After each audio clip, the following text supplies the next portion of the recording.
Chapter 1 માહિતીનું એકત્રીકરણ. એમાં પહેલો પોઈન્ટ છે આંકડાશાસ્ત્રનો ઉદ્ભવ અને વિકાસ.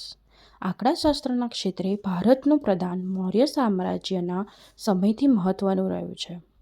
મુગલ સામ્રાજ્યની વહીવટી અને મુલકી સેવાઓને અનુરૂપ ઉચ્ચ કક્ષાની પ્રસ્થાપિત થયેલ આંકડાશાસ્ત્રીય પદ્ધતિનો ઉલ્લેખ અબુલ ફઝલ રચિત આઇને અકબરીમાં પણ જોવા મળે છે.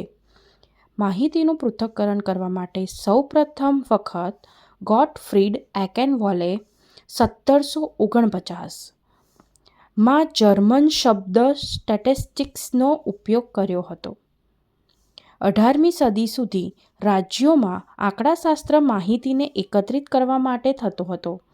1797માં એન્સાઇક્લોપીડિયા બ્રિટાનિકામાં આંકડાશાસ્ત્રનો ઉલ્લેખ થયો હતો. લાપ્લાસ અને ગૌસ એ 17મી અને 18મી સદીમાં સંભાવનાશાસ્ત્રના પ્રારંભિક પરિણામો શોધ્યા હતા. સૌપ્રથમ રચાયેલ આંકડાશાસ્ત્રીય સમિતિ રોયલ આંકડાશાસ્ત્રીય સંગઠનની સ્થાપના ઈસવીસન 1834માં લંડન શહેરમાં થઈ હતી. ગાણિતીય આંકડાશાસ્ત્રના રચયિતા કાર્લ પિયર્સન હતા. ફિશર આંકડાશાસ્ત્રના પિતા તરીકે ખૂબ જાણીતા છે. કાર્લ પિયર્સન એટલે કે કેપી ઈસવીસન 1911માં લંડન યુનિવર્સિટી કોલેજમાં સૌપ્રથમ આંકડાશાસ્ત્ર વિષયના વિભાગની સ્થાપના કરી હતી.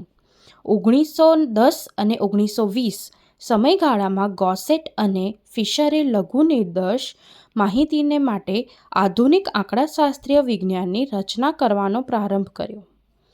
ઈસવીસન 1930 પિયર્સન અને જે નેમાન વિકસિત થયેલ રચનાઓની સુધારણા કરી.